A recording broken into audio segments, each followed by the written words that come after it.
Alléluia. Amen. Acte chapitre 1. Qui a lu tout le livre des Actes? Maman Paulette, vous avez lu? J'ai lu, mais pas tout. D'accord. Qui a lu tout le livre des Actes des Apôtres? Bon, Maman Paulette a quand même lu le livre des Actes, c'est cela, non?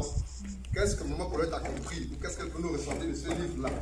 Actes des Apôtres, quelques mots. Le livre des Actes des Apôtres, ce sont les faits que les apôtres ont vécues. S'il vous plaît, parlez un peu fort parce que nous ne pouvons pas apporter quand ils sont à Ce sont les choses que les apôtres ont vécues. D'accord. Ce qu'ils ont fait et ce qu'ils ont vécu. Ils ont vécu des turbulences, quoi. Des attaques, on les a maltraités, on les a empêchés de parler de Jésus-Christ de Nazareth. Ils ont vécu tout un tas de tribulations. D'accord. Et ils ont aussi raconté ce qu'ils ont fait, les miracles qu'ils ont fait au nom de Jésus-Christ de Nazareth. Quelqu'un d'autre? Les actes des apôtres, c'est déjà là où ils ont reçu le Saint-Esprit, les actes des apôtres. Et la foi était en œuvre là où Pierre a été touché, je peux dire, parce que quand il a parlé de Jésus, il y a eu plus de 3000 personnes qui se sont repenties ce jour, qui ont accepté Jésus comme Seigneur et Sauveur. Donc, j'ai retenu beaucoup de choses. J'ai retenu que ce livre est un livre qui booste la foi, qui pousse à poser des actes avec foi au nom de Jésus. Nous le nom acte. Voilà, nous le nom acte, parce qu'il y a des choses qui sont dites dedans, qui mettent notre foi à l'épreuve. Parce que parfois tu peux traverser une situation, tu peux dire que ce n'est pas possible. Mais quand tu lis ce livre-là, tu vois qu'il y a des personnes qui ont été plus éprouvées, peut-être que toi, ou plus persécutées, et ce que tu vis en ce moment, et tu comprends que tu peux surmonter. Parce que dedans, il y a des paroles qui fortifient, il y a des paroles qui encouragent, il y a des paroles qui donnent encore plus de zèle et de motivation. Oui, Fabrice. Tu l'as lu, n'est-ce pas? Oui. Tu t'écoutes? Il parle de la propagation de l'évangile. Quel était le mobile ou quelle était vraiment la source en fait de la propagation de l'évangile? Tu l'as dit dans ta prêche. C'est le fondement qui est Jésus en fait. Acte chapitre 1, c'est le livre de l'apôtre Soleil, gloire à Dieu. Théophile, j'ai parlé dans mon premier livre de tout ce que j'ai commencé de faire. Théophile, Acte chapitre 1, verset 1. Théophile, j'ai parlé dans mon premier livre de tout ce que Jésus a commencé de faire et d'enseigner dès le commencement. L'auteur de cet acte-là, de ce livre-là, qui s'appelle Luc, le médecin, le compagnon d'œuvre de Paul, l'apôtre Paul, il a travaillé avec Paul, médecin de formation. Ici nous dit, par la grâce du verset 1, que Théophile, donc ce livre est d'abord adressé à Théophile premièrement. C'était un homme assez important à l'époque, matériellement et financièrement. Dit Théophile, j'ai parlé dans mon premier livre de tout ce que Jésus a commencé de faire et d'enseigner dès le commencement, jusqu'au jour où il fut enlevé au ciel après avoir donné ses ordres par le Saint-Esprit aux apôtres qu'il avait choisis. Luc commence à nous faire comprendre que dans le premier livre que Luc a écrit, Luc a écrit quel premier livre? Le livre de Luc, l'Évangile. Amen. Et quel était le but de ce livre-là? C'était de nous montrer le ministère, le commencement du ministère de Christ, et ce que Christ a fait, a donné comme enseignement.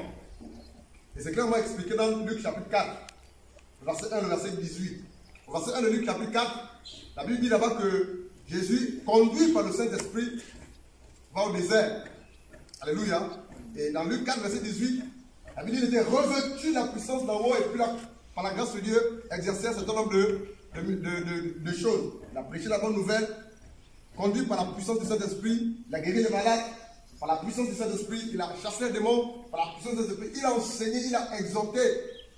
En fait, Luc nous fait comprendre ici, par la grâce de Dieu, que le premier but, par rapport à Luc, d'avoir écrit le livre de Luc là-bas, c'était de nous montrer le commencement du ministère de Christ Jésus, de ce qu'il a fait. Ça, c'est dans le livre de Luc là-bas. Et il dit, verset 2, jusqu'au jour où il fut enlevé au ciel, après avoir donné ses ordres par le Saint-Esprit aux apôtres qu'il avait choisis. Après qu'il eut souffert, il leur apparut vivant et leur donna plusieurs preuves, se montrant à eux pendant 40 jours et parlant des choses qui concernent le royaume de Dieu. Quand il se trouvait, verset 4, avec eux, il leur recommanda de ne pas s'éloigner de Jérusalem, mais d'attendre ce que le Père avait promis, ce que je vous ai annoncé, leur dit-il. Luc nous fait comprendre ici qu'après sa résurrection, Jésus-Christ de Nazareth a donné une recommandation ferme aux apôtres.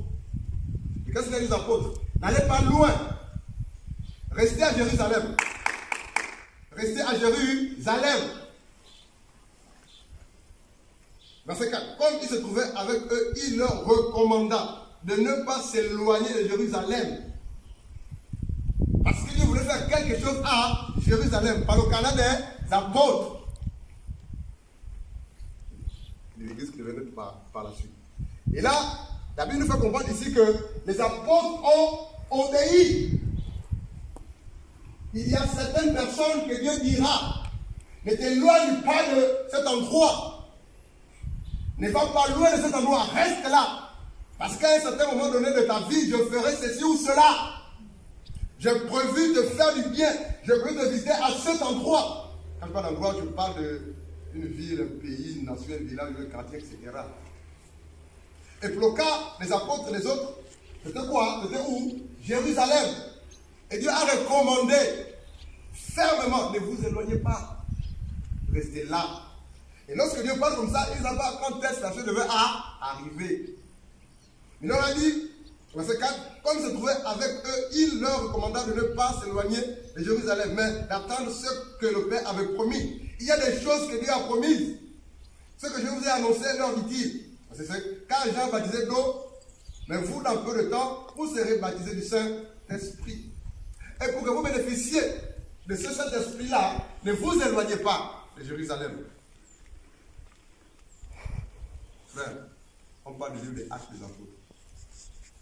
On va juste ressortir quelques éléments qui vont faire sorte, comme elle a dit, et les autres, par la grâce de Dieu, qui vont faire sorte que les frères et les sœurs, dans les noms sur son acte, vont savoir qu'est-ce qui s'est passé, comment ils se sont comportés, et pourquoi tous ces résultats en fait.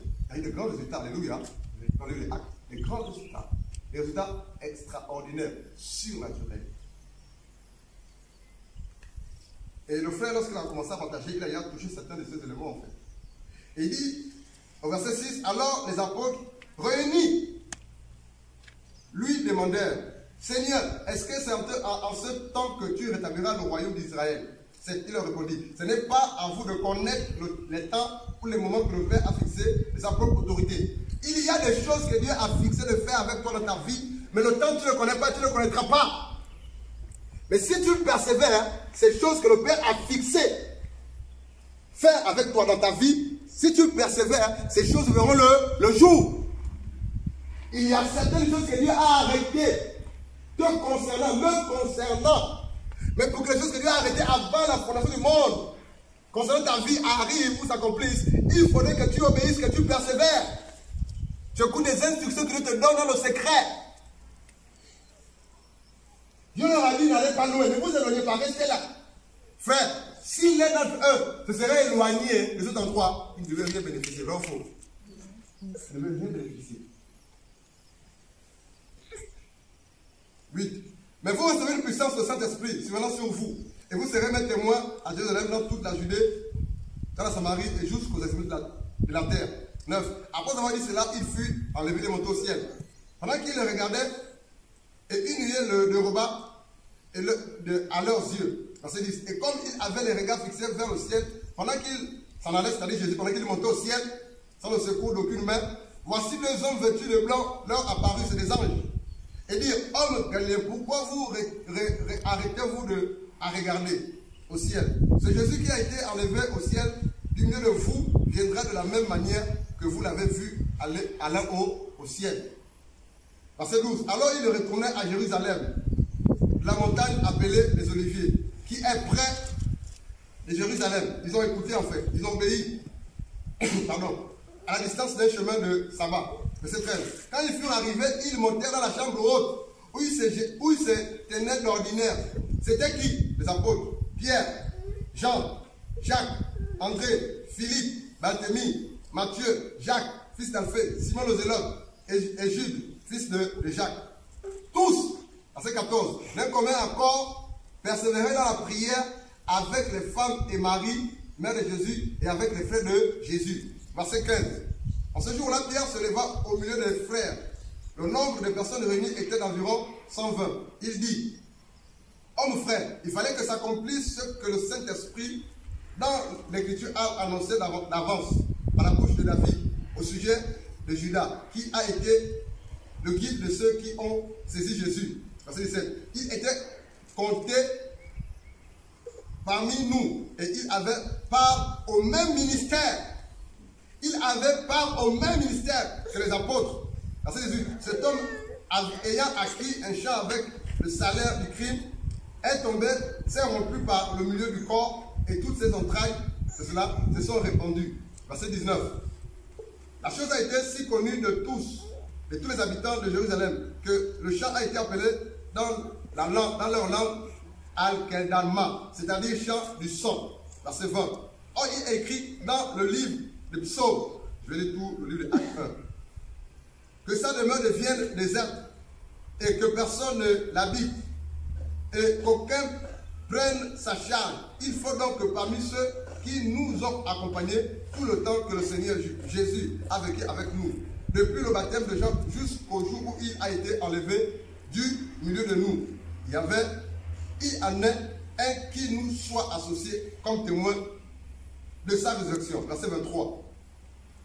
Ils en présentèrent deux, c'est-à-dire Joseph appelé Barnabas, surnommé Justus et Matthias. Puis il fit cette prière. Seigneur, toi qui connais les cœurs, Seigneur, toi qui connais les cœurs, comme nous humains ne connaissons pas les cœurs des uns des autres, de tous, désigne lequel de ces deux tu as choisi, afin qu'il ait part à ce ministère et à cet apostolat que Judas a abandonné pour aller en son lieu. Il tira au sort et le sort tomba sur Matthias qui fut associé aux 11 apôtres. Pourquoi j'ai dit tout acte? C'est juste pour nous faire comprendre que par la grâce de Dieu, le Seigneur Jésus-Christ de Nazareth avait par la grâce de Dieu instruit, recommandé aux apôtres de ne pas s'éloigner de Jérusalem. Parce qu'ils devaient recevoir la promesse. Et ils ont obéi. La Bible dit qu'ils sont allés, ils sont allés à la chambre haute, ils ont prié. La Bible ne dit pas précisément combien de jours. Mais selon certains commentateurs, et si on lit entre lignes, on peut découvrir le nombre de jours qu'ils ont mis en train de prier. Et la Bible dit qu'ils ont prié pendant longtemps. Et à la chambre haute, il y avait les apôtres et les femmes Marie. Ils ont prié. C'est parce qu'ils ont prié par la grâce de Dieu que dans Actes chapitre 2, ils ont reçu la promesse. Il y a certaines promesses, pour les recevoir, pour les acquérir, il faudrait rester demeuré dans la prière. Ça veut dire quoi? Je vais te choquer un tout petit peu. La fin de recevoir le Saint-Esprit, là, selon Acte 2, là, est à la fois une œuvre divine et humaine. Divine pourquoi? Parce que c'est l'œuvre de Dieu. C'est Dieu qui bâtit, c'est Dieu qui accorde. Divine pourquoi? Parce que les humains ont prié, ont intercédé. Il y a certaines choses que Dieu a dit, je vais te donner. Je vais faire ça avec toi. Mais si tu n'es pas en position, tu ne recevras rien du tout. Ils ont prié. Et lorsqu'ils ont prié, Marie de Magdalene était là. Marie de Jésus était là. Et les autres Marie étaient là. Les apôtres étaient là. Les frères de Jésus étaient là. Ils ont prié. Et par la grâce de Dieu, dans Actes chapitre 2, ils ont reçu la promesse. Frère, et lorsqu'ils ont reçu la promesse, la Bible nous fait comprendre dans Actes. Par la grâce de Dieu, là-bas, au verset 40, on va lire. Acte 2, 40.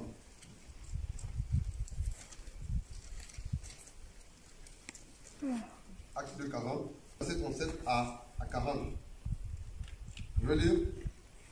Après vous avez entendu ce discours, repentez-vous et que chacun de vous soit baptisé au nom de Jésus-Christ à cause du pardon de vos péchés, et vous recevrez le don du Saint-Esprit. Car la promesse est pour vous, pour vos enfants et pour tous ceux qui sont au loin, en aussi grand nombre, que le Seigneur notre Dieu les appellera. Parce que nous intéresse, verset 40, acte 2, 40. Et par plusieurs autres paroles, il les conjurait et les exhortait, disant, sauvez-vous de cette génération perverse. La Bible dit au verset 41, on va continuer. Ceux qui acceptaient sa parole furent baptisés, et en ce jour-là, le nombre de disciples augmenta d'environ 3000 âmes. Voilà. Acte 4. Si tu as la page du verset 1 jusqu'au verset 4, s'il te plaît. Acte 4. Verset 1 à 4. Tandis que Pierre et Jean parlaient au peuple, survinrent les sacrificateurs, le commandant du temple et les sudacéens. Mécontent de ce qu'il enseignait, le peuple annonçait en la personne de Jésus-Christ la résurrection des morts. Verset 3. Ils mirent les mains sur eux et ils les jetèrent en prison jusqu'au lendemain, car c'était déjà le soir. Verset 4. Cependant, beaucoup de ceux qui avaient entendu la parole crurent, et le nombre des hommes s'éleva à environ 5000. Alléluia. Lorsqu'on lit acte 1, acte 2, la Bible dit qu'ils sont allés à la chambre haute. Et la chambre haute, ils ont prié pendant un certain nombre de temps. Et la Bible précise qu'ils étaient au nombre de 120 âmes. La chambre haute, en train de prier 120. Pour les actes 1, acte 2 là-bas. Et par la grâce de Dieu, les 120, les femmes y compris, ont reçu l'Esprit de Dieu, la puissance du Saint-Esprit de Dieu. Et dans acte 2, Pierre se lève après la réception du Saint-Esprit. Dans le Saint-Esprit ou du Saint-Esprit, c'est la même chose. Pierre se lève, il prêche l'évangile. Il élève Jésus-Christ de Nazareth. La Bible dit 3000 âmes. La première prédication de Pierre. 3000 âmes se sont ajoutées aux 120 âmes du départ. Alléluia. Si tu es bon en mathématiques, fais les calculs. 120 plus 3000 âmes, ça fait beaucoup. Et lorsqu'on lit Acte chapitre 4, on a lu le verset 1 jusqu'au verset 4, la Bible dit, Pierre et Jean prêchaient l'évangile. Et les Jésus de Nazareth, ils ont été arrêtés, voire emprisonnés. Mais qu'est-ce qui se passe? Pendant qu'ils prêchaient l'évangile, la Bible dit 5000 âmes. La Bible dit, verset 4, cependant beaucoup de ceux qui avaient entendu la parole crurent, et le nombre des hommes s'éleva à environ 5000 âmes. Le nombre des hommes. Donc, on ne va pas compter les femmes et les enfants, rien que les hommes.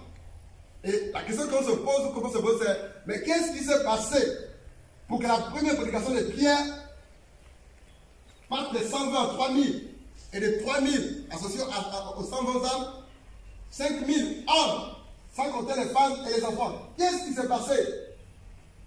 Lorsqu'on lit le livre des Actes, on se rend compte que des grandes choses se sont passées. Ils ont été arrêtés, emprisonnés, fouettés, battus, insultés, crachés. Ils ont été affamés. Il y a eu de l'opposition, la persécution, la maltraitance. Mais malgré cela, tout ce qui peut ressortir de ce livre des Actes là, c'est que l'évangile était toujours propagé. Et les âmes étaient toujours touchées. Qu'est-ce qui s'est passé pour que cela arrive? C'est une question auxquelles on peut se poser. Lorsqu'on entend plusieurs personnes parler du livre des Actes, on a comme l'impression qu'on ne parle de ce livre qu'au passé. Je ne sais pas si tu l'as remarqué. On ne parle qu'au passé. Comme pour dire que ce qui s'est passé dans le livre des Actes, c'est plus possible dans l'état actuel de vivre cela. Non, c'est faux. C'est possible par la grâce de Dieu de vivre et d'expérimenter ce que les apôtres ou ce que les hommes et les femmes ont vécu dans le livre des Actes, ce que l'Église primitive a vécu, a expérimenté, a accompli par la grâce de Dieu. C'est possible. C'est possible. J'aime lorsque le frère disait tout à l'heure là que Dieu n'a pas appelé l'Église à marcher pour revendiquer leurs droits auprès des autorités. On va faire la marche chrétienne. On va marcher d'ailleurs revendiquer auprès des autorités, ou je vais aller rencontrer les autorités pour négocier pour qu'on ait un gain de cause en fait. C'est ridicule. Je ne vais pas trop tirer. Question posée. Qu'est-ce qui caractérise le livre des Actes? Qu'est-ce qui caractérise le livre des Actes? Qu'est-ce qui donne la force le pouvoir, l'autorité à l'église primitive. Le livre des Actes des Apôtres. Ce livre peut encore être appelé par la grâce de Dieu le livre des Actes du Saint-Esprit. L'une des choses par la grâce de Dieu qui a fait en sorte que l'église primitive, mentionnée dans le livre des Actes, cette église-là ait du succès, c'est parce que le Saint-Esprit de Dieu était au centre. Ils écoutaient la voix du Saint-Esprit. Tout ce qu'ils faisaient était conduit, orienté. On va commencer par le commencement. L'une des caractéristiques du livre des Actes, c'est quoi? C'est que l'église primitive, l'église du livre des Actes des Apôtres, par la grâce de Dieu, était fondée sur la parole de Dieu. L'église primitive du livre des Actes des Apôtres, les Actes du Saint-Esprit, s'appuyait sur la parole de Dieu, sur Jésus-Christ de Nazareth. L'église à l'époque connaissait sa mission, sa source. La mission de l'église, des Actes des Apôtres à l'époque, c'était de quoi? C'était d'élever le Mashiach, Jésus-Christ de Nazareth. C'était de prêcher l'évangile du royaume. L'église était toujours à la source. À chaque fois qu'il y avait un problème, ils allaient dans la présence de Dieu. Ils cherchaient Jésus. Ils consultaient Dieu. L'église du livre des Actes des Apôtres était constamment la source. Et c'est Christ qui est la source, le fondement, la base, le substrat. Ce qui fait que l'église ne décidait de rien sans avoir consulté Dieu et reçu les orientations de Dieu.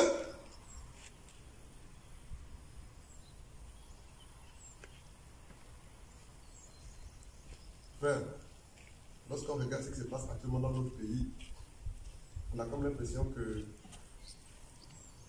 C'est l'impression qu'il faut être trompé. Que Dieu nous a abandonnés en fait. Après plusieurs rencontres avec les autorités étatiques de ce pays, les hommes de Dieu de la place, surtout les livres de Dieu, sont sans issue en fait. Même lorsqu'ils vont, ce n'est pas pour ordonner, c'est pour dire, comme on le disait avant dans l'ancienne alliance, ainsi dit l'Éternel, c'est pour négocier.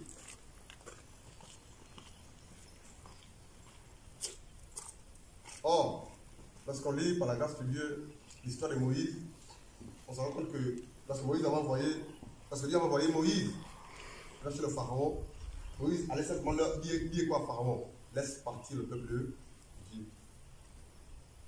Laisse partir. Mon Dieu m'envoie te dire, laissez partir mon peuple. Et pharaon s'amusait en fait. Comme d'habitude, comme c'est ce qui se passe actuellement, ce pharaon-là, ce roi de l'époque, méprisait, minimisait Moïse et le Dieu de Moïse.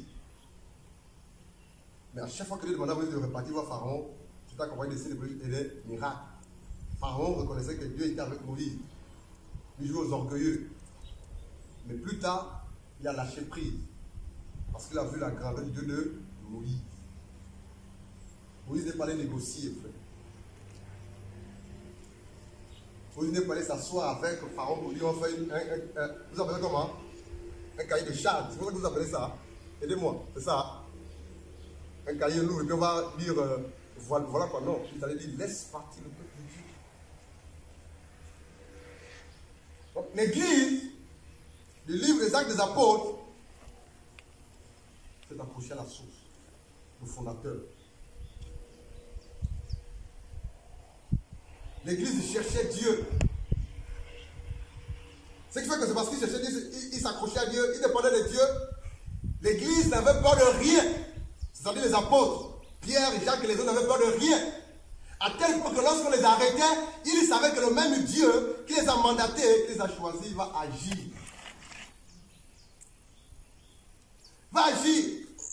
Il n'a pas peur d'être arrêté, d'être emprisonné.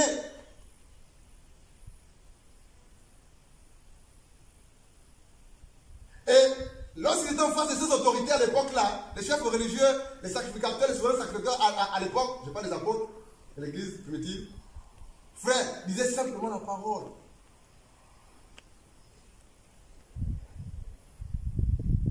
Comme deuxième caractéristique, pourquoi parler de succès? Pour la gloire. qui est manifestée dans le livre des Actes, la présence de Dieu, c'est parce que le Saint-Esprit était là. Il était conduit, il était dirigé, orienté par le Saint-Esprit de Dieu. À tel point que tout ce qu'ils faisaient, les apôtres et l'église en question, c'était le Saint-Esprit qui les orientait. Un gars comme Pierre n'a pas fait l'école théologique, n'a pas fait l'université, c'est un homme du peuple. Il n'avait rien du tout.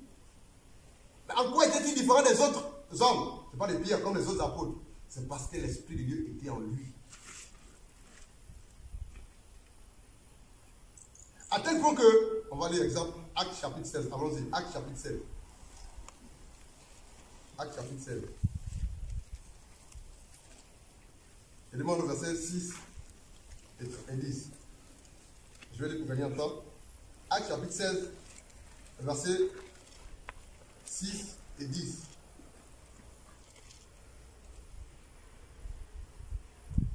Le livre des Actes des Apôtres, je dis par exemple dans Actes chapitre 16, verset 6, ayant été empêché par le Saint-Esprit d'annoncer la parole dans l'Asie, il traversait la Phrygie et le pays de Galatie.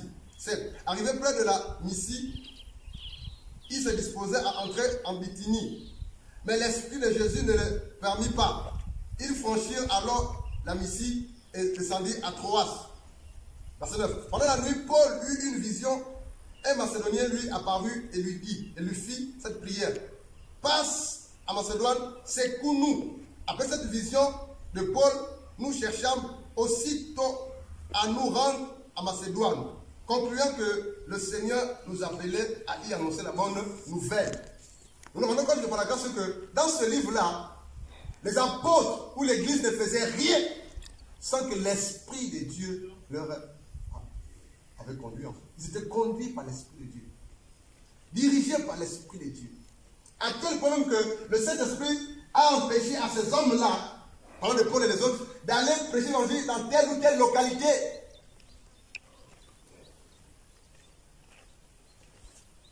S'il y a des grandes choses qui sont faites dans le livre des Actes des Apôtres, c'est parce que l'Église était soumise à Dieu, était à la source. Connaissez leur mission. Élever Christ, prêcher l'évangile, pour le salut des âmes, former les disciples, prêcher l'évangile véritablement. Pourquoi le succès? Pourquoi la gloire de Dieu? Pourquoi la présence de Dieu? Parce qu'ils étaient conduits par le Saint-Esprit de Dieu.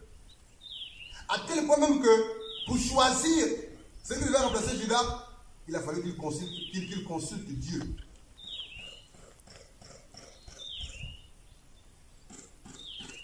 Frère, nous assure que pour nous qui sommes là, pour nous qui travaillons dans cette œuvre par la grâce de Dieu, si l'Église ne s'appuie pas, ne se fonde par ce Christ Jésus, et n'écoute pas les directives du Saint-Esprit, on n'ira nulle part. Il n'y aura pas la présence de Dieu, il n'y aura pas la gloire de Dieu. Il n'y aura pas de conversion. Il n'y aura pas de disciples. Il n'y aura pas de nouvelles naissances. Il n'y aura pas des hommes et des femmes fermes dans le Seigneur.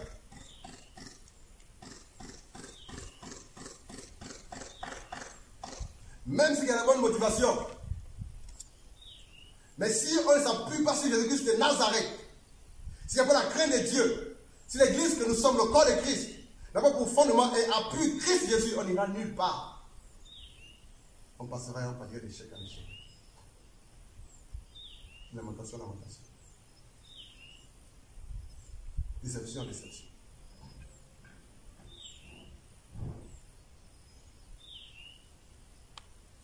Frère, le troisième élément par la grâce de Dieu qui fait en sorte que vraiment, dans ce livre-là, on l'avait dit, on a vu la gloire et la puissance de Dieu, la présence de Dieu, la manifestation des miracles du nom de Jésus, et signes des prodiges.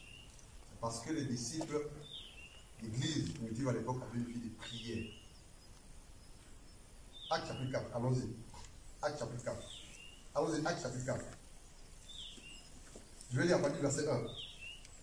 Acte chapitre 4, je vais lire rapidement. Tandis que Pierre et Jean parlaient au peuple, survinrent les sacrificateurs, le commandant du temple et les Sadducéens. Verset 2. Mais content de ce qu'ils enseignaient le peuple et annonçaient en la personne de Jésus la résurrection des morts. Verset 3. Ils mirent la main sur eux, c'est-à-dire Pierre et Jean. Et ils les jetèrent en prison jusqu'au lendemain, car c'était déjà le soir. Eux, ils ne sont même pas allés faire la résurrection, ils allaient prêcher l'évangile.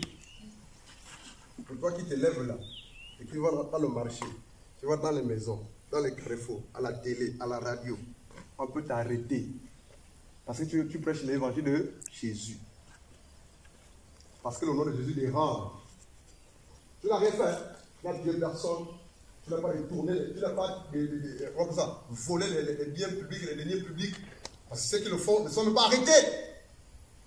Ils sont nombreux là. Ceux qui interdisent à ceux que l'église travaille. Quand l'église ne faut pas de 4 murs.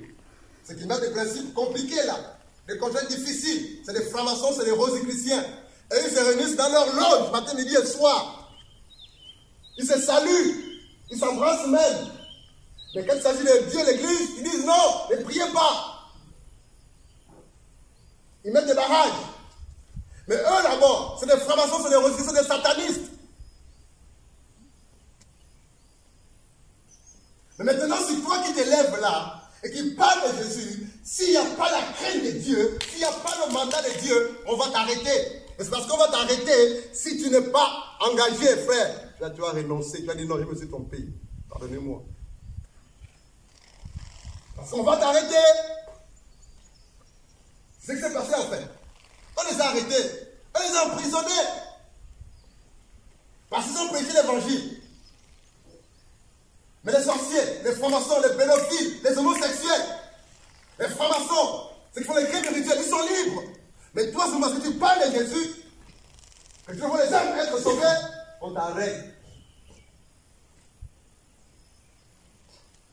La Bible dit, au verset 4, cependant beaucoup de ceux qui avaient entendu la parole crurent, et le nombre des hommes s'élevait à environ 5000. Verset 5. Le lendemain, les chefs du peuple, les anciens, écoutent bien, et les scribes s'assemblèrent à Jérusalem.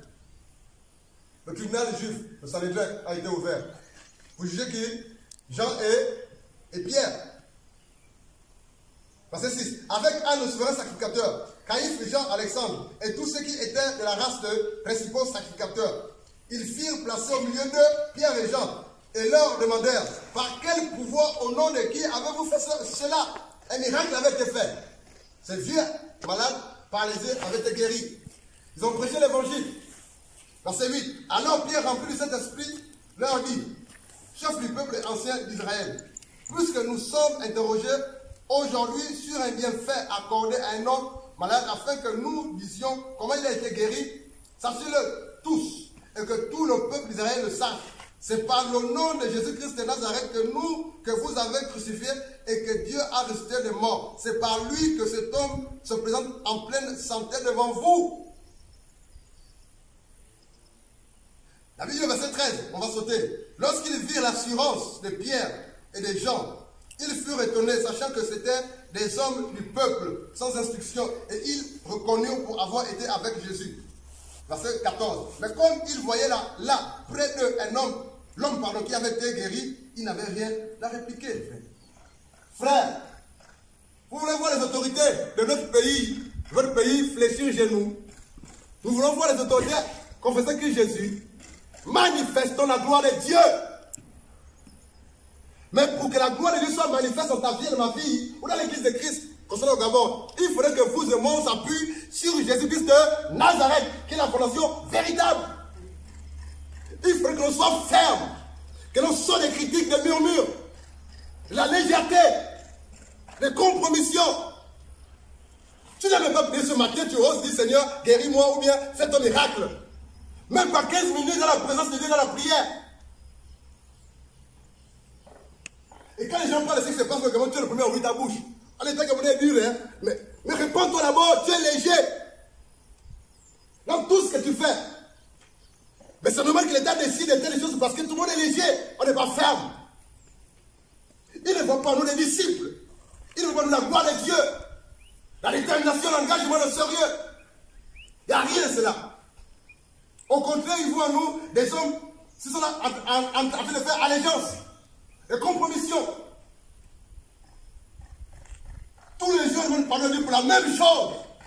Tous les jours, tu es là assis, tu demandes pardon à Dieu pour la même chose. Mais c'est à cause de toi que les choses ne bougent pas. Elles n'avancent pas dans ce pays à cause de moi. Je les ai dans la prière. La sainteté de Dieu, c'est pas ton problème. Tu as les compromissions. tu es dans le murmure, tu es dans le plainte, tu es dans la légèreté, tu es dans le péché de la fornication, du concubinage, des avortements. C'est normal que l'État décide, c'est eux qui décident là. Nous qui sommes censés éclairer, nous sommes censés être la lumière, le ciel de la terre, on ne joue pas notre rôle. Le ciel ne joue pas notre rôle. C'est le diable qui nous fait jouer son rôle en fait.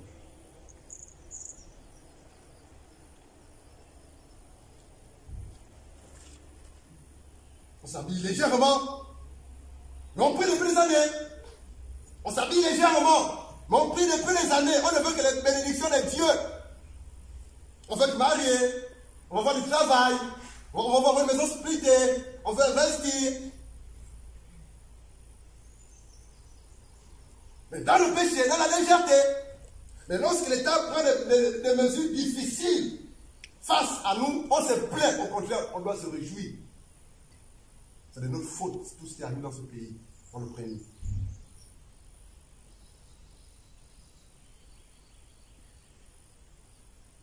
Ils étaient unis. Il a dit, Fabrice, l'église primitive. Vous avez formé Christ Jésus. Ils étaient engagés. Le même langage. La crainte révérentielle de Dieu. Christ Jésus. La soumission sans aucune compromission à Christ Jésus. La soif. La faim de Dieu. C'est normal. Première prédication de Pierre, 3000. Deuxième, 5000. Waouh. Malgré le fait qu'on les arrêtait, c'était rien pour eux. Dieu les libérait. Sauf Jacques qui était décapité. Sa mission était finie. Frère, là on est plus de deux. Alléluia. Là on est plus de deux. Là. Mais seulement 2 personnes, pour les Silas, ont bouleversé les nations. 2 personnes, pour les Silas. Je t'assure que si au nom de Jésus vous accordez, tu t'accordes avec un frère, une soeur, que vous œuvrez jour et nuit, véritablement, puissamment, pour lever notre Dieu et voir la gloire de Dieu, quelque chose va se passer. Nous étions là à Léconie. Au départ, nous étions combien? Elle vous souvient. La campagne d'évasion, combien? 3. 3 seulement. Nous étions 3 à Léconie. Pas de petite ville. Toutes les connectés secouées. Toutes les communes. Secouées. Dérangées. Les nouvelles sont allées jusqu'à Franceville.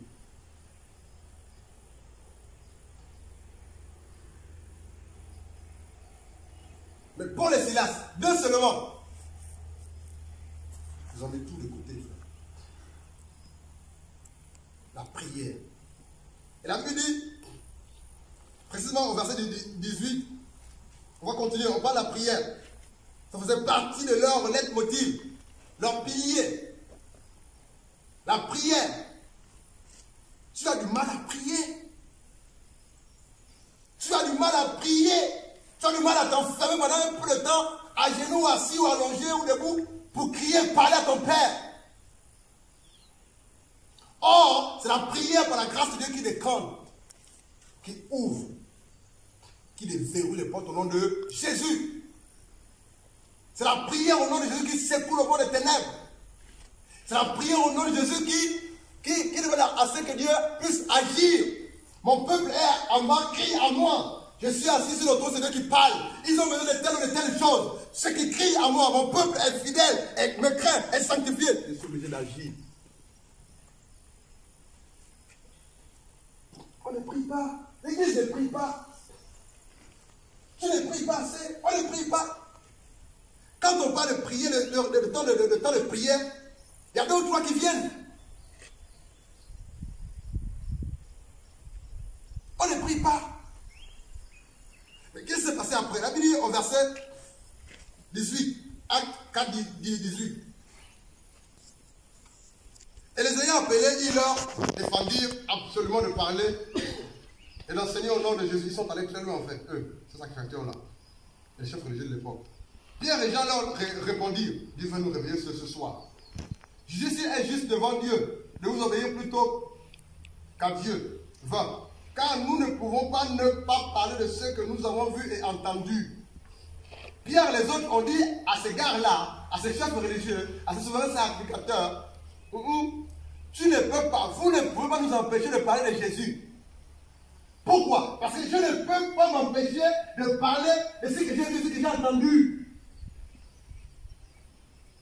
Qu'est-ce que tu as entendu? Qu'est-ce que tu as vu? Si tu as entendu l'évangile du royaume, si tu as vu Jésus-Christ de Nazareth, rien ne peut te freiner, frère. Il y a un feu au-dedans de toi qui va bouillonner véritablement. Si c'est réellement Christ Jésus que tu as reçu, frère, tu ne peux pas faire une journée sans prier, frère. Tu vas te sentir malade, dérangé. Tu vas forcément aller te ressourcer. Si seulement Christ Jésus, tu ne peux pas faire une journée sans lire, sans méditer. Ce n'est pas possible. Si tu as fait une journée sans lire, sans prier, sans méditer, réponds-moi, frère. Tu es déjà séduit. Tu es séduit. Un jour, 24 heures, sans prier. Sans aller dans la présence de Dieu, sans méditer, sans lire la parole de Dieu. Et tu te dis chrétien.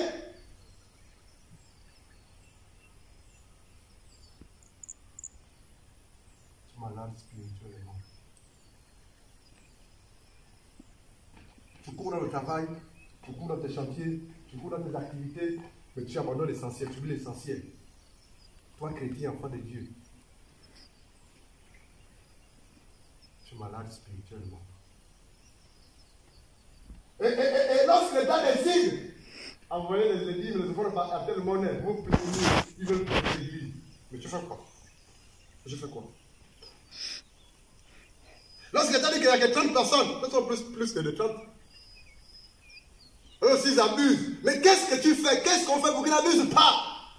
C'est la même personne dans les critiques, dans les murmures, dans le congossa, dans la haine, dans le manque de pardon, dans la légèreté.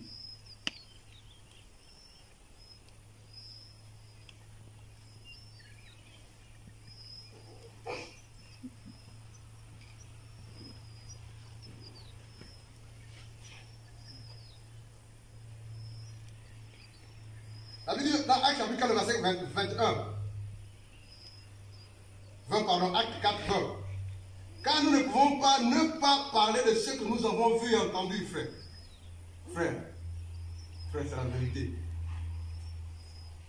Je ne peux pas faire un mot sans parler de Jésus. Même un mot, c'est trop.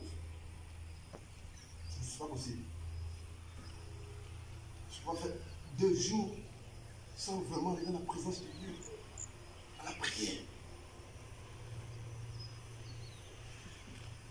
C'est pas possible.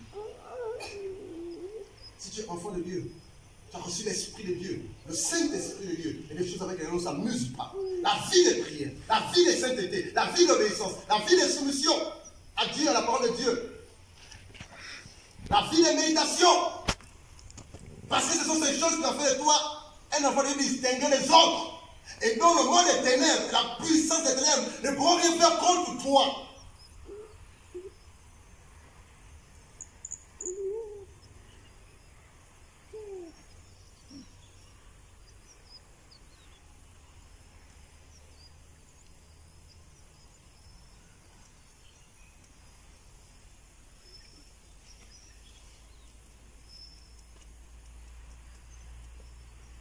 Verset 23. Acte 4, 23. Pendant la prière qui fait l'un des piliers véritables qui a fait en sorte que vraiment le acte, c'est faillant en fait, comme on aime dire dans le quartier faillant. Verset 23. Après avoir été relâchés, Pierre et Jean, ils allèrent vers les leurs. Écoute bien, après avoir été relâchés, c'est-à-dire Pierre et Jean, ils allèrent vers les leurs, vers l'église. Les autres apôtres, les frères et sœurs dans le Seigneur.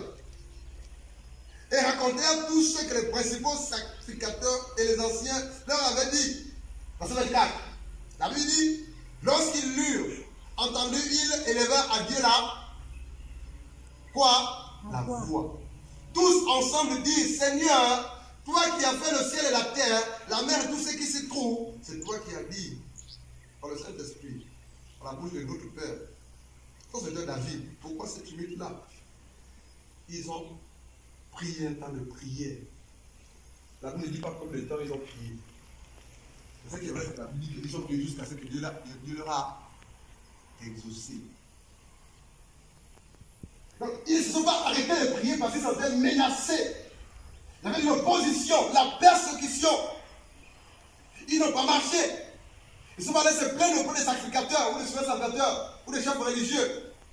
ou du roi de l'époque.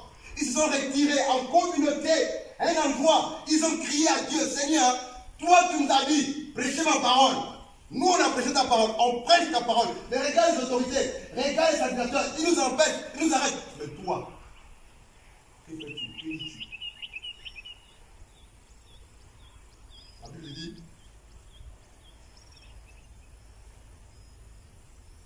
verset 29, on va lire tous ensemble. Acte 4, 29. Et maintenant, Seigneur, vois leurs menaces. Et donne à tes serviteurs d'annoncer ta parole avec une pleine assurance.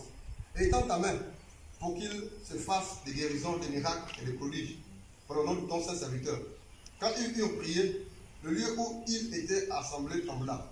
Ils furent tous remplis de cet esprit et annonçaient la parole de Dieu avec assurance.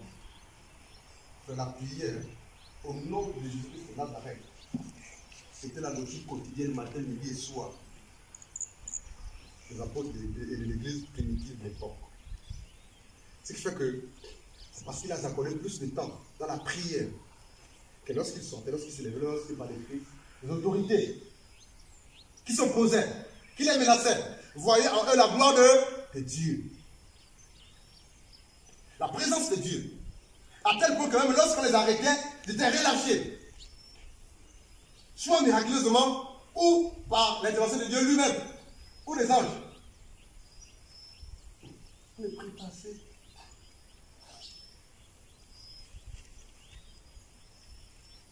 Toi, tu es levé pour aller pécher devant la maison, tu peux lever les prières. Vois quel résultat.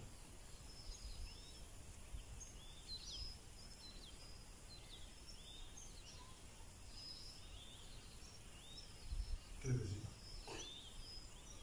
Tu vas commencer à critiquer les autorités, mais toi, tu pêches si tu ne pries pas. Parce que ne pas prier pour lui, c'est le péché. Quel résultat? Il faut qu'on revienne en fait. Sur le fondement. Qu'on revienne à la source. Lorsqu'on lit le livre des Actes des Apôtres, on est content. Il y a des miracles, les morts ressuscités, partis qui marchent, les démons sont chassés. Waouh, l'homme de pierre guérit les malades. L'homme de pierre, les mouchoirs que Paul a touché, guérit les malades, chasse les démons. Waouh, on est merveillé. Ils ont souffert.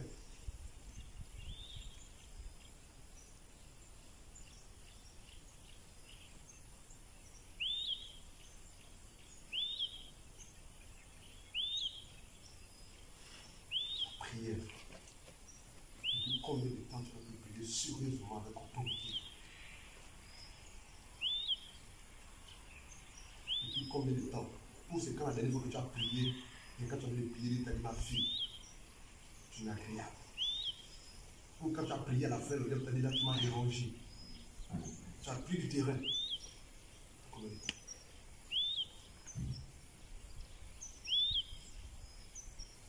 Les temps sont très difficiles. Notre pays, avec ce que l'on connaît là, c'est compliqué. Autre élément, la gloire, la présence de Dieu dans le livre des Actes, au travers des apôtres et de l'église primitive. Pourquoi? Pourquoi? La persécution. Ils étaient persécutés. Ils n'avaient pas peur de la persécution. Ils faisaient simplement ce qu'ils attendaient de eux. Et les autorités étatiques de la place, aux religieux de la place, les persécutaient. Il y avait de l'opposition. Mais malgré cette opposition-là, ils prêchaient l'évangile était propagé, les hommes étaient gagnés à Christ. Donc, on ne peut pas voir la gloire de Dieu, frère, s'il n'y a pas opposition et persécution. Et l'opposition était à la fois, ou se manifestait à la fois sur le plan interne et externe. Dans l'église et hors de l'église. Ça venait de deux sens. Mais dans tous les cas, ils se remettaient à Dieu et ils réglaient pour la chose. Avec l'opposition. D'abord, c'est qu'on les a arrêtés. Paul, on l'a arrêté. Pierre, combien de fois on l'a arrêté? Plusieurs fois. Jacques était décapité. Étienne, le diacre, lapidé, tué. Et pendant que le lapidé, il bénissait ses persécuteurs. Son âme a été ravie auprès du Père, par la grâce de Dieu. Mais nous, on est tellement peureux, tellement lâches, qu'on se dit, Seigneur, Ma femme et mes enfants sont tellement pressés pour moi que je ne peux même pas aller dire la vérité. On a même du mal à aller voir son voisin et Jésus t'aime, réponds-toi. Tu as même du mal à dire à celui qui marche avec toi dans le Seigneur. Ton frère ou ta soeur dans le Seigneur, que ce que tu fais n'est pas de Dieu, réponds-toi. Parce qu'on a peur de l'opposition.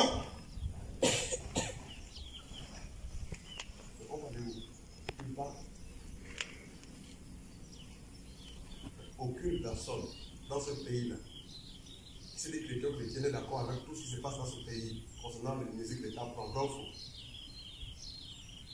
Mais nous tous sommes comptables de ce qui se passe dans le pays.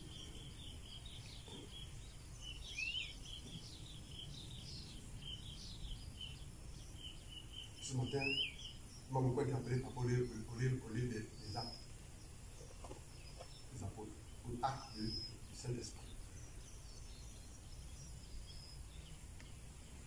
Malgré l'opposition, il travaillait pour Dieu. Malgré les persécutions, il travaillait pour Dieu. Malgré les arrestations, il travaillait pour Dieu. Malgré la faim, il travaillait pour Dieu. Malgré les meurtres dont ils étaient victimes, il travaillait pour Dieu. Parce qu'il savait que Dieu les a appelés pour ça. Et les âmes à gagner. Les nations à gagner. Et les familles à sauver par la grâce de Dieu. Et les familles à délivrer. Et les âmes doivent être guéries, délivrées, restaurées, doivent être bénies. Il ne se repliait pas. Il travaillait pour le Seigneur. Il ne mettait pas d'avant leurs intérêts personnels. Et actuellement, on va voir les mêmes résultats des apôtres, bien que ce que l'église du livre des Actes ont eu comme résultat. Ce sera possible. Ce sera possible. C'est vraiment pas possible, frère. C'est vraiment pas possible.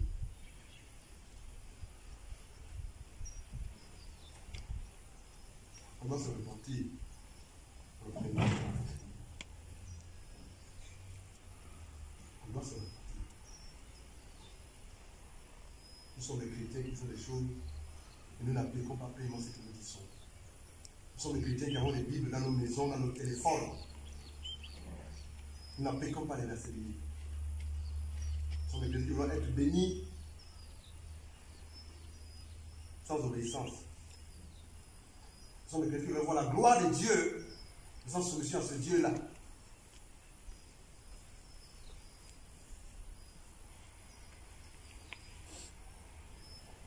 Le livre des Actes des Apôtres. Frères, les femmes travaillaient dans le livre des Actes. Elles travaillaient. Les femmes travaillaient. Après, c'est que le couple Aquilas et Priscille, c'est la femme qui était devant par la grâce de Dieu, humblement, qui travaillait pour le Seigneur. Aquilas et Priscille, c'est le seul ce couple-là. Paul ne peut pas travailler avec un couple à son époque chrétienne si la femme ou le mari était faux, c'est pas possible. C'est la femme qui bossait plus que l'homme. Tabitha, je ne sais pas trop. Où sont ces femmes-là? La preuve, c'est qu'à la chambre haute, les femmes y étaient. Elles priaient. Les femmes étaient mentionnées. Les femmes travaillaient dans le livre des Actes. Il y en a plusieurs. La preuve, c'est que les 5 ou les 4 filles de qui? Le prophète, comment on l'appelle? L'évangéliste. Philippe. C'est ça, non? Prophétisaient. C'est des choses réelles. Elles étaient vierges.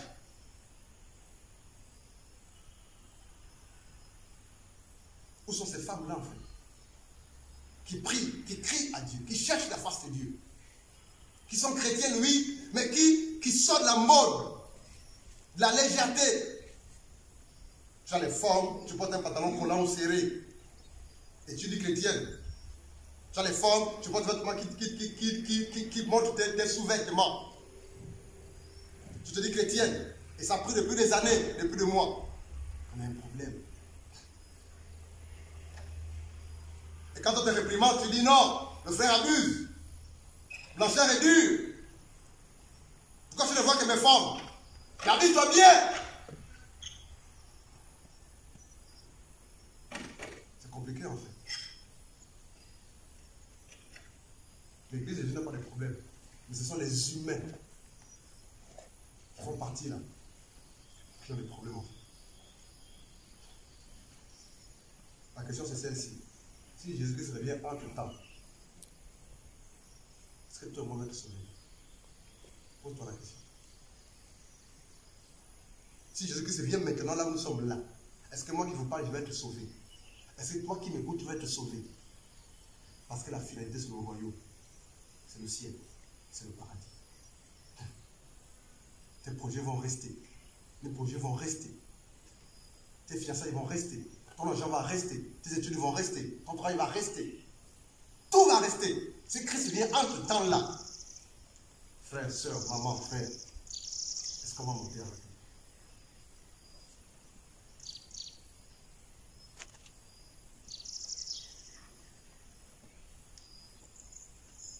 Tu as du mal à te séparer avec le péché. Tu dis petit à petit.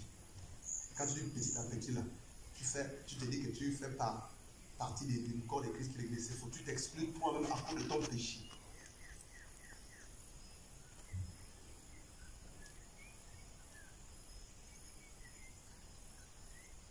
Et même lorsqu'il s'agit que, lorsqu'il te demande de te repentir, au lieu de citer tes péchés, quand tu es seul avec ton Dieu, tu as du mal à citer tes propres péchés. Tu n'es pas sincère dans ta repentance. Et mais ce pourquoi je veux le pardon à Dieu, tu refais les mêmes choses tous les jours, matin, midi et soir. Frère, on doit se remettre en cause chacun pour sa part. Sœur, on doit se remettre en cause. L'heure est grave. L'heure est très grave. C'est compliqué. Le diable est debout, il bosse, il travaille.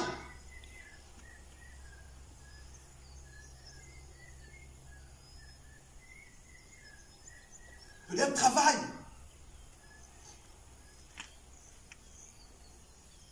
Toi-même, tu vois des rêves où c'est compliqué.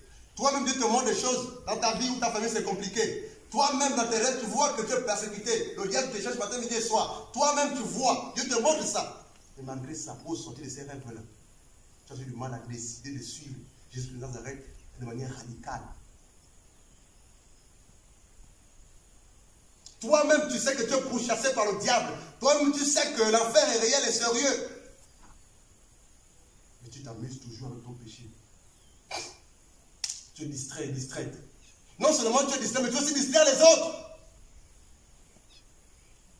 En train d'aller raconter des ragoûts, des mensonges, des faussetés, des murmures aux autres. Nous, on a rencontré un couple la dernière fois. Mon épouse, on s'est monté 2 ou 3 jours, 2 jours. Et ce monsieur me disait, pasteur, j'ai prié là. Non, montez-le. Parce qu'il nous a déposé dans son véhicule, il nous a montré, c'est là où je priais. Vous connaissez cette personne que je connais? Il me dit, vous connaissez le pasteur? Je dis, oui, j'ai entendu parler de lui. Il me dit, à bien ou à mal? Je dis, à mal.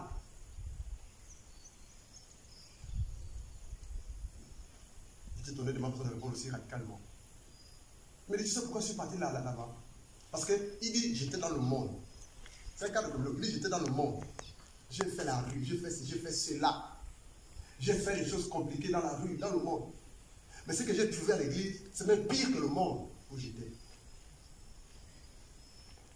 Mais c'est des personnes qui se disent converties depuis des années, mais qui salissent le nom de l'église. Et lorsque les nouvelles âmes arrivent, pour être sauvés, écouter l'évangile de Dieu, c'est toi qui le décourages.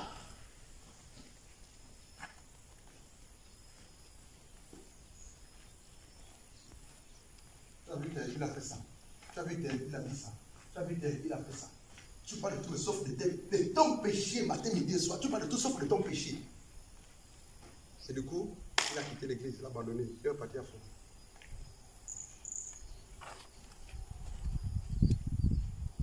Et c'est pas tout, hein. Ils sont plusieurs comme ça.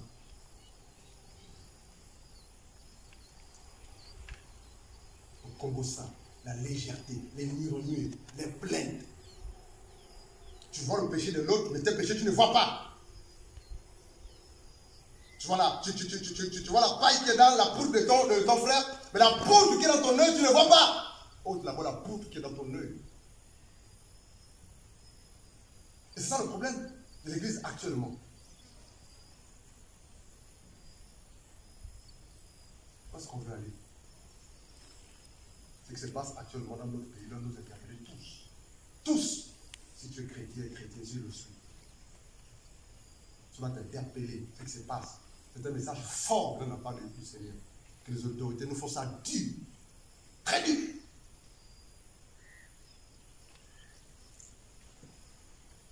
Si tu as reçu l'Esprit de Dieu, frère, après tout ce qu'on entend, tout ce qu'on voit là, il y a des choses avec lesquelles tu peux t'amuser. Il y a des choses que tu dois régler à la lumière de la parole de Dieu. Parce que l'heure est grave, très grave. Ils ont triomphé. Hein. Dans le livre des Actes, tout ce qu'ils faisaient, c'était glorieux en fait. Ils ont triomphé. À chaque fois qu'il y avait une situation difficile, ou qu'on les persécutait, ou qu'on les oppressait, ou qu'on faisait quelque chose de compliqué, devant l'État pour la part de l'autorité à la réponse, quand ils priaient, ils ouvraient toujours une heure. Il était toujours là. L'apôtre Paul n'a jamais été. Il prêchait malgré les chaînes. Il prêchait l'évangile de la vérité.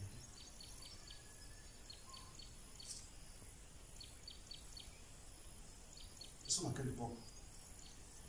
On prie quel Dieu? Quel Jésus as-tu donné ta vie? Pourquoi es-tu là ce soir? Pourquoi as-tu décidé de marcher avec Jésus-Christ de Nazareth? Rappelle-toi de cette belle confession-là, cette belle repentance au départ-là. Seigneur, avec toi, j'irai jusqu'au bout. Seigneur, j'obéirai. Seigneur, je te suivrai. Je ne t'abandonnerai pas. Seigneur, je suis avec toi. Maintenant, après cet nombre d'années, je commence à diluer, à te relâcher, à tolérer le péché, à raisonner, à marchander avec le diable, à forniquer avec le diable. Le salut, frère. La vie éternelle est en Jésus.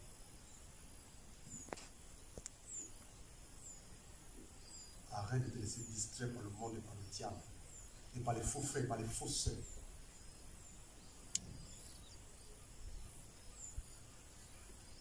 Payons le prix. Courons pour obtenir la vocation céleste. Elle n'est pas encore arrivée. La marche est longue.